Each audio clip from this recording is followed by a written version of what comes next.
नमस्कार मित्रांनो, आयुर्वेदामध्ये एक अशी वनस्पती सांगितली आहे जी स्नायू आणि हाडांसाठी प्रचंड शक्तिशाली असते आणि जिचं नाव आहे अश्वगंधा.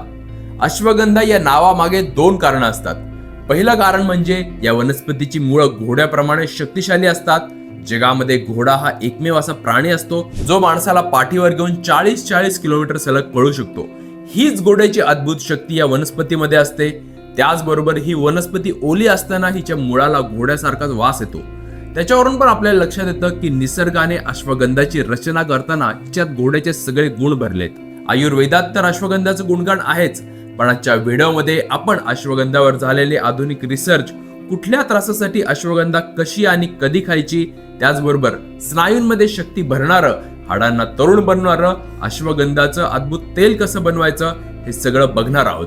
व्हिडिओ थोडा लांब होईल, पण पूर्ण लक्ष देऊन बघा, कारण आजचे उपाय शरीरात आमूलाग्र बदल करू शकतात. अश्वगंधा कधी आणि कसा खायचा हे बघायच्या आधी आपण सर्वप्रथम अश्वगंधा मुळाचं तेल बनवण्याची पद्धत बारकाईने समजून घेऊ. लक्षपूर्वक ऐका आणि जमलं तर वही आणि पेन घेऊन सगळ्या गोष्टी नीट लिहून ठेवा. काम थोडं कष्टाचं आहे, पण फक्त 15 दिवस याचा वापर करा. तुमच्या लक्षात येईल की शरीरातली गेलेली शक्ती परत आलीये, पायांची कमजोरी दूर झालीये, चालणं, फिरणं आणि वजन उचलणं या हालचालींमध्ये लक्षणीयरित्या सुधारणा झाली आहे. त्याचबरोबर हाडांच्या वेदना आणि सूज पण ड्रास्टिकली कमी झाली आहे. तेल बनवण्यासाठी आपल्याला लागणार आहे अर्धा लिटर पाणी, 100 ग्रॅम अश्वगंधा पावडर आणि अर्धा लिटर काळ्या तिळाचं तेल. सगळ्यात आधी अश्वगंधाची वाळलेली मुळं घ्या. मी जसं करतोय त्यांना तसं कुटून बारीक पावडर बनवा. आणि आता प्रत्येक स्टेप बारकाईने समजून घ्या. स्टेप 1, सर्वप्रथम 50 ग्रॅम अश्वगंधा मुळाची पावडर घेऊन ती अर्धा लिटर पाण्यात घालून तिला 10 तासांसाठी आपल्याला भिजवायचं आहे. मुळांना कुटायचं नसेल तर ही पावडर आपल्याला आयुर्वेदिक दुकानात किंवा ऑनलाईन स्टोअरवरही आरामात मिळून जाईल. स्टेप 2, 10 तासांनंतर हे पाणी बारीक गॅसवर उकळायला ठेवा. स्टेप 3, या मिश्रणातलं पाणी अर्ध होईपर्यंत, म्हणजेच अर्धा लिटर पाणी अंदाजे पाव लिटर होईपर्यंत याला हलवत उकळून घ्या. स्टेप 4, गॅस बंद करून हे मिश्रण सुती कापड्यातून गाळून घ्या. आता आपल्याकडे अश्वगंधाचं 150-200 ग्रॅम औषधी पाणी उरेल. उरलेला अश्वगंधाचा चोथा फेकून द्या. स्टेप 5, आता दुसऱ्या एका पातेल्यामध्ये अर्धा लिटर लाकडी घाण्यावरचं काळ्या तिळाचं तेल गरम करायला ठेवा. काळ्या तिळाचं तेल बेस्ट असतं, पण जर नाही मिळालं तर पांढऱ्या तिळाचं पण चालेल. स्टेप 6, तेल थोडं गरम झाल्यावर त्याच्यामध्ये मगाशी बनवलेलं अश्वगंधाचं औषधी पाणी आणि 50 ग्रॅम अश्वगंधा मुळाची नवीन पावडर टाका. स्टेप 7, हे मिश्रण बारीक गॅसवर गरम करायला ठेवा आणि सतत ढवळत राहा. मिश्रण गरम होताना तेल वरती तरंगतं आणि पाणी आणि अश्वगंधा पावडर खाली राहते. पावडर जळू नये म्हणून लांब चमचा घेऊन सतत हे मिश्रण ढवळत राहा. स्टेप 8, तेलामधलं पाणी पूर्ण आटेपर्यंत मिश्रण हलवत राहा. पाण्याचं फसफसणं थांबून तेलाचा हलका खमंग वास आला की समजायचं पाणी सर्व उडून गेलंय आणि तेल अश्वगंधाने सिद्ध झालंय. स्टेप 9, हे तेल थंड झाल्यावर सुती कपड्याने गाळून काचेच्या बाटलीत भरून ठेवा. आयुर्वेदानुसार योग्य पद्धतीने बनवलेलं अश्वगंधा सिद्ध तेल वाताच्या कोणत्याही त्रासांवर, कंबरदुखी, अशक्तपणा आणि स्नायूंचा त्रास या प्रॉब्लेमवर अत्यंत गुणकारी असा फायदा देतं. अश्वगंधाचा वास घोड्यासारखा तीव्र असतो, त्यामुळे वाटल्यास तुम्ही यात जीवन ऊर्जाने बनवलेलं पुदिना, गवती चहा आणि कापूर यांच्या प्युअर अर्काचं खास तेल पण टाकू शकता. याने अश्वगंधाचा तीव्र वास तर कमी होईलच, पण त्याचबरोबर अश्वगंधाच्या तेलाची शक्ती अजून 30% वाढेल. आता 15 दिवस रोज या तेलाने मसाज करा. मसाज करताना जेवढा वेळ तेल स्नायूंना चोळलं जाईल तेवढे ते स्नायूंच्या आतमध्ये मुरेल आणि जेवढं ते स्नायूंच्या आतमध्ये मुरल तेवढेच आपले स्नायू घोड्यांच्या स्नायूप्रमाणे लवचिक आणि शक्तिशाली बनतील. करून पहा आणि याचा चमत्कारी अनुभव घ्या.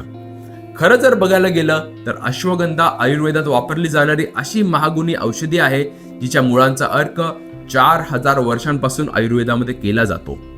कोणत्या त्रासांसाठी अश्वगंधा कधी आणि कशी खायची हे आपण बारकाईने बघणार आहोत, पण त्याच्या आधी आपण सर्वात महत्त्वाचे असे अश्वगंधाचे 9 फायदे थोडक्यात बघूयात. फायदा नंबर 1, अश्वगंधा आपल्या मेंदूतील शॉक प्रोटीन आणि चॅनेल प्रोटीन या दोन्हींमध्ये समन्वय साधून टेन्शन आणि मानसिक त्रास कमी करते, ज्यामुळे झोप सुधारते, मन शांत होतं आणि दिवसभराचा ताण आणि चिंता कमी होते. डिप्रेशन आणि मानसिक ताण कमी झाल्याने अनेकांच्या आयुष्यामध्ये मोठा बदल होतो. फायदा नंबर 2, याने माणसाचा स्टॅमिना वाढतो. वेगवेगळ्या संशोधनांमध्ये जेव्हा खेळाडूंना अश्वगंधा दिला गेला तेव्हा लक्षात आलं की अश्वगंधा दिल्याने फुफ्फुसांची ऑक्सिजन वाहून नेण्याची क्षमता वाढली. ज्या वेळेस फुफ्फुसांची कार्यक्षमता वाढते तेव्हा हृदयरोग व्हायची शक्यता बरीच कमी होते आणि हृदयरोग कमी असलेली माणसं जास्त दीर्घायुष्य असतात. याचाच थोडक्यात अर्थ असा होतो की अश्वगंधा आपलं आयुष्यमान देखील वाढवतो. फायदा नंबर 3, अश्वगंधा पुरुषांमधलं टेस्टोस्टेरोन वाढवते. टेस्टोस्टेरोन हे एक असं हॉर्मोन आहे ज्यामुळे पुरुषांमध्ये वीर्य निर्मिती होत असते आणि नैसर्गिकरित्या पुरुषत्वाची वाढ होते. म्हणून अश्वगंधा स्त्रियांच्या आणि पुरुषांच्या फर्टिलिटीसाठी खूप जास्त उपयोगी असतो. फायदा नंबर 4, अश्वगंधा डायबिटीसवर तर अत्यंत उपयुक्त ठरतो. तो रक्तातली साखरेची पातळी आणि इन्सुलिनची सेन्सिटिव्हिटी सुधारतो. त्याचबरोबर त्याच्यामुळे लिपिड्स म्हणजे रक्तातली वाढलेली वाईट चरबीही आपोआपच कंट्रोलमध्ये राहते. फायदा नंबर 5, अश्वगंधा शरीरातली कोणतीही सूज वेगाने कमी करू शकतो आणि आजकाल वजन वाढण्यासाठी देखील शरीरात असलेली ही अंतर्गत सूज किंवा ज्याला आजकाल इंग्लिशमध्ये इन्फ्लमेशन म्हणतात हे कारणीभूत असतं आणि अश्वगंधा कुठल्याही प्रकारचं इन्फ्लमेशन कमी करून शरीराला दीर्घकाळ निरोगी ठेवू शकतं. फायदा नंबर 6, ही वनस्पती मेंदूच्या कार्यक्षमतेवर तर सकारात्मक परिणाम करतेच पण मनाची एकाग्रता, स्मरणशक्ती आणि मेंदूची प्रोसेसिंग पण वाढवते, ज्यामुळे विद्यार्थ्यांपासून वृद्धांपर्यंत सगळ्यांनाच ती उपयुक्त असते. फायदा नंबर 7, अश्वगंधा झोपेची गुणवत्ता वाढवते. झोप ही जगातली सर्वात महत्त्वाची गोष्ट आहे. काही लोक म्हणतात की ते खाण्यासाठी जगतात, पण मी तुम्हाला म्हणतो की तुम्ही झोपण्यासाठी जगा. कारण जेव्हा चांगली झोप येते तेव्हा तुमचे टेस्टोस्टेरोन वाढतात, मेंदूची क्षमता वाढते. ज्या व्यक्तीची खरी आणि गाढ झोप येते तो व्यक्ती दिवसभर ताजा, तवाना आणि उत्साही असतो. फायदा नंबर 8, अश्वगंधा ही एक अशी वनस्पती आहे जी शरीरात गेल्यावर संपूर्ण स्नायूंचं स्ट्रक्चरवरचा ताण कमी करते, ज्यामुळे स्नायू रिलॅक्स होतात.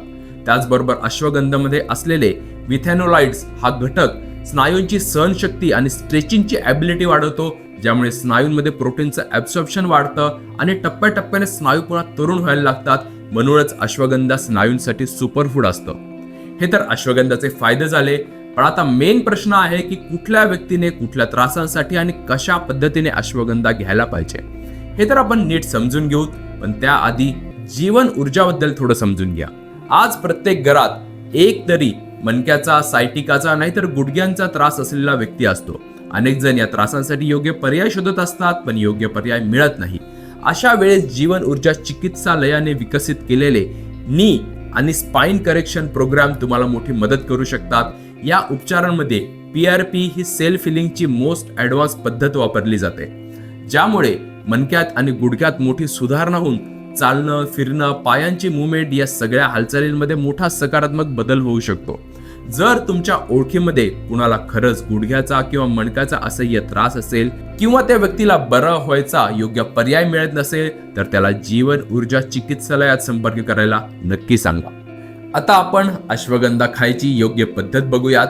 लक्षपूर्वक ऐका आणि जमलं तर वही आणि पेन घेऊन नीट लिहून घ्या. नंबर 1, जर तुम्हाला स्नायू आणि हाडे कायमस्वरूपी बलवान ठेवायचे असतील तर रात्री झोपताना 1 कप गाईचं दूध गरम करायला ठेवा आणि त्यात 1 चमचा अश्वगंधा चूर्ण टाका. 5 मिनिट हे मिश्रण उकळू द्या. 5 मिनिटांनी गॅस बंद करा. थोडं गार होऊ द्या आणि मग हलवत हलवत हे दूध पिऊन टाका. अनेक जणांना अश्वगंधाची चव आवडणार नाही. अशा वेळेस तुम्ही दुधामध्ये मध, खडीसाखर किंवा गुळ पण नंतर ऍड करू शकता. नंबर 2, जर शरीरामध्ये अशक्तपणा आला असेल, थोडं काम केलं तरी तुम्ही थकून जात असाल किंवा हाडांच्या वेदना असतील तर 1 चमचा अश्वगंधा चूर्ण घ्या. त्याच्यात अर्धा चमचा तूप आणि 1 चमचा मध टाका. त्याला हलवून एकत्र करा आणि हे चाटण सकाळी उठल्या उठल्या उपाशी पोटी घ्या. आयुर्वेदानुसार मध आणि तूप दोन्ही समप्रमाणात एकत्र करायचं नसतं, त्यामुळे आपण अर्धा चमचा तूप घेतलंय आणि 1 चमचा मध घेतलंय असं विषम प्रमाणे या 2 गोष्टी घ्यायच्या. नंबर 3, जर तुम्हाला PCOS, प्रेग्नन्सी संबंधीचे त्रास, लैंगिक कमजोरी, थायरॉइडचे त्रास किंवा इतर कोणते गायनिक किंवा हॉर्मोनल प्रॉब्लेम असतील तर अश्वगंधा, कोहळा आणि ज्येष्ठ मध हे एकत्र करून गाईच्या दुधात मिसळून घ्या. अत्यंत चांगला फायदा होतो. यासाठी 1 चमचा अश्वगंधा चूर्ण, 3 चमचा कोहळा रस आणि अर्धा चमचा ज्येष्ठमध चूर्ण हे एकत्र करा आणि त्यात 1 कप गाईचं दूध मिसळा आणि हे मिश्रण सकाळी उपाशीपोटी किंवा रात्री झोपण्यापूर्वी पिऊन टाका.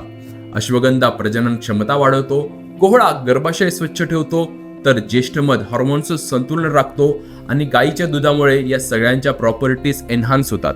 नियमितपणे 3 महिन्याचं सेवन करून बघा, तुम्हाला खोलवर परिणाम बघायला मिळतील. नंबर 4, जर तुम्हाला थकवा दूर करायचा असेल, वीर्य वृद्धी करायची असेल, सर्व प्रकारचे मानसिक तणाव एन्झायटी दूर करून शांत आणि गाढ झोप पाहिजे असेल, तर यासाठी अश्वगंधा कल्प अद्भुत काम करतं. आणि सगळ्यात महत्त्वाचं म्हणजे आपण हे कल्प सहज घरच्या घरी तयार करू शकतो. यासाठी 100 ग्रॅम गाईचं तूप गरम करायला ठेवा, त्यात 100 ग्रॅम अश्वगंधा पावडर घालून मंद आचेवर 4-5 मिनिटं हलवत भाजा. खमंग वास यायला लागल्यावर गॅस बंद करा आणि आता मिक्सरमध्ये बारीक केलेली खडीसाखर आणि वेलदोड्याची पूड त्यात घालून चांगलं मिक्स करा. त्यानंतर 2 चमचे सकाळी, 1 चमचा रात्री दुधात मिक्स करून प्या. मित्रांनो, आज आपल्या देशात करोडो व्यक्ती वेगवेगळ्या आजारांनी त्रस्त झाल्या आहेत. त्यांच्यासाठी हा व्हिडिओ जास्तीत जास्त शेअर करा आणि चॅनेलला सबस्क्राईब आणि लाईक पण करा. त्याचबरोबर गुडघे झिजले असतील, मणक्याचा किंवा स्लिप डिस्कचा त्रास असेल तर एकदा तरी पुणे इथल्या जीवन ऊर्जा अस्थि चिकित्सालयात येऊन या त्रासांसाठी विशेष रूपाने बनलेले PRP हे उपचार घ्या. साल 2009 पासून हाडांच्या वेदनेने त्रस्त हजारो रुग्णांवर या ट्रीटमेंटने मोठा फायदा झाला आहे. स्क्रीनवर तुम्हाला अनेक बऱ्या झालेल्या पेशंटचे फोटो दिसत असतील. जर डॉक्टरांच्या सल्ल्याने योग्य वेळी हे उपचार केले गेले तर हजारो व्यक्तींप्रमाणे तुम्हाला या ट्रीटमेंटचा सर्वोत्तम फायदा होऊ शकतो. मी आहे तुमचा आरोग्य मित्र सुजित साळुंके. धन्यवाद.